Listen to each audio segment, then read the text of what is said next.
এটা সম্পূর্ণ নিরামিষ একটা রেসিপি, যে কোনো নিরামিষ দিনে খুব সহজেই বানিয়ে নিতে পারেন। এই রান্নাটা হয়তো অনেকেই জানেন, তবে অনেক সময় এই রান্নাটা করতে গিয়ে কোপ্তাগুলো শক্ত হয়ে যায়। তাই সঠিকভাবে কি পদ্ধতিতে করলে একদম সুন্দরভাবে কোপ্তাগুলো নরম হবে, আজ আমি এই ভিডিওতে করে দেখাবো। তবে চলুন শুরু করা যাক আজকের ভিডিও। আচ্ছা, আমি সুকন্যা। আজকে আমার ব্যাপক রান্না হলো ছানার কোপ্তাকারি।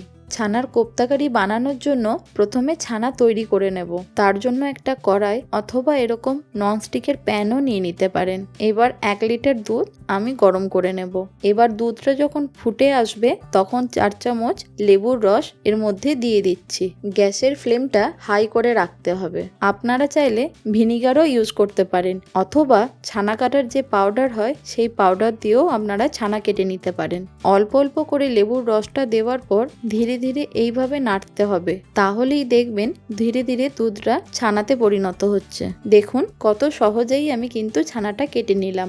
আপনারা চাইলে ছানাটা বাজার থেকেও কিনে নিয়ে আসতে পারেন। এবার একটা এরকম সুতির কাপড়ের মধ্যে ছানাটাকে ছেঁকে নিচ্ছি। এবার উপর থেকে অল্প একটু জল ঢেলে দিচ্ছি, যাতে ছানার মধ্যে যে টক ভাবটা আছে সেটা বেরিয়ে যায়। ভালো করে ছানাটা ছেঁকে নেওয়ার পর এরকম একটা ছাঁকনির ওপরে রেখে এইভাবে কাপড়টাকে আটকে দিতে হবে। আপনারা চাইলে একটা ভারী কিছুও চাপা দিয়ে দিতে পারেন। এবার আমি কোপ্তার জন্য একটা স্পেশাল মশলা বানিয়ে নিচ্ছি, যেটা কোপ্তাতে দিলে খেতে আরো ভালো লাগবে। মশলাটা বানানোর জন্য আমি একটা ফ্রাইং প্যান নিয়ে নিয়েছি। তাতে দিচ্ছি 1 চা চামচ জিরে, 1 চা চামচ ধনে, 2টো ছোট এলাচ, 3-4টে লবঙ্গ, একটা শুকনো লঙ্কা আর একটা ছোট দারচিনি টুকরো। এবার সবকিছু এরকম ভাবে একটু নাড়াচাড়া করে নিয়ে হালকা একটু গরম করে নেব, যতক্ষণ না মশলা থেকে গন্ধটা বেরিয়ে আসছে। গ্যাসের ফ্লেমটাকে মিডিয়ামে রেখে এইভাবে মশলাটাকে একবার ভেজে নেব। এবারে দেখুন কাপড় থেকে ছানাটাকে খুলে বার করছি, ছানার জলটা পুরোটাই বেরিয়ে গেছে। দেখুন জলটা ঝরে যাওয়ার পর ছানাটা কেমন পনিরের মতন শেপে তৈরি হয়ে গেছে। এবার ছানাটাকে একটা থালার মধ্যে এরকম ভাবে ভেঙে নেব, যাতে হাত দিয়ে প্রেস করে মাখতে সুবিধে হয়। এবারে বাইন্ডিং এর জন্য দিয়ে দিচ্ছি 2 চা চামচ ময়দা, আর দিয়ে দিচ্ছি কিছু গুঁড়ো মশলা। দিচ্ছি 1/2 চা চামচ কাশ্মীরি লঙ্কার গুঁড়ো, 1/2 চা চামচ জিরে গুঁড়ো, 1/4 টিস্পুন গরম মশলা গুঁড়ো, 1/4 টিস্পুন এলাচের গুঁড়ো, আর দিচ্ছি অল্প একটু কিশমিশ, আর দিচ্ছি স্বাদ মতো নুন। এই কোপ্তাটা একটু মিষ্টি মিষ্টি খেতে ভালো লাগে বলে সেই জন্য দিয়ে দিচ্ছি 1 চা চামচ চিনি। সবকিছু দেওয়ার পর হাত দিয়ে খুব ভালো করে মেখে নেব। হাতের তালুর সাইডটা দিয়ে অর্থাৎ বুড়ো আঙুলের নিচটা দিয়ে একটু প্রেস করে ভালো করে মেখে নিতে হবে।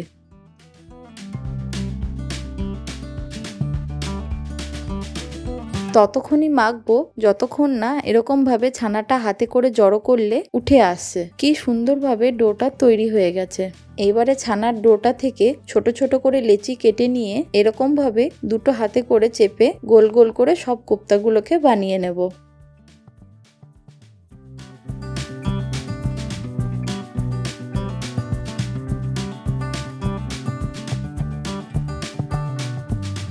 আমি এরকম গোল শেপে বানিয়েছি, আপনারা আপনাদের মতন শেপ দিয়েও বানিয়ে নিতে পারেন। এরপর কোপ্তাগুলোকে ডিপ ফ্রাই করার জন্য একটা কড়াইয়ে নিয়ে নিয়েছি 4 টেবিল চামচ সর্ষের তেল।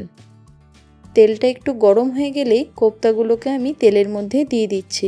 গ্যাসের ফ্লেমটা অবশ্যই লোতে রাখতে হবে, তাতে কোপ্তাগুলো খুব ভালোভাবে ভাজা হবে। এইভাবে কোপ্তাগুলোকে উল্টে পাল্টে ভালো করে বাদামি রং করে ভেজে নেব। সুন্দরভাবে কোপ্তাগুলো ভাজা হয়ে গেছে। এবার একটা প্লেটের মধ্যে তুলে রাখছি।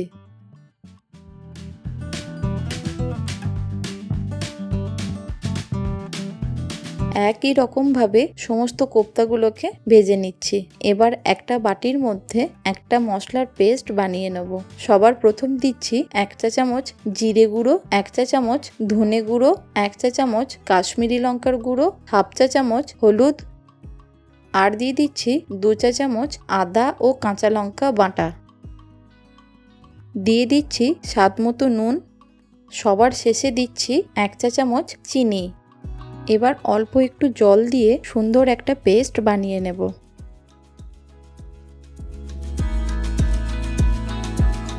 অন্য আরেকটা বাটিতে দিয়ে দিচ্ছি 1.5 চা চামচ পোস্ত আর 1 চা চামচ চারমগজ। অল্প একটু জল দিয়ে একটা চামচে করে নেড়ে নিয়ে 5 মিনিটের জন্য রেখে দেব।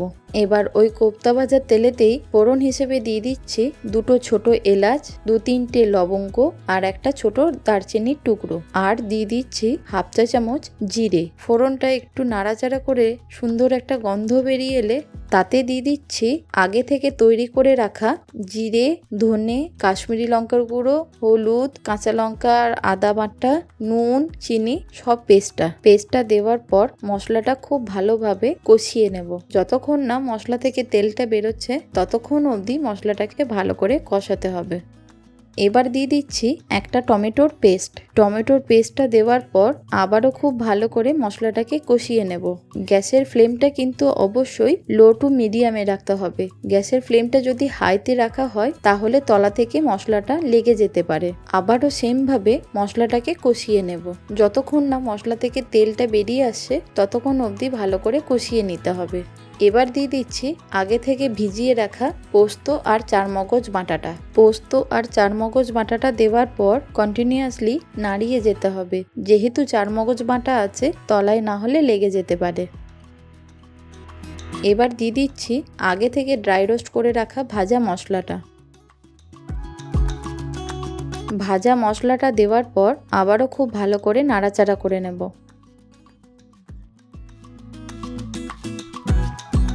এবার দিয়ে দেবো পরিমাণ মতন জল। আমি এখানে উষ্ণ গরম জল ব্যবহার করেছি। আপনারা চেষ্টা করবেন গ্রেভি বানানোর সময় সবসময় উষ্ণ গরম জল ব্যবহার করতে।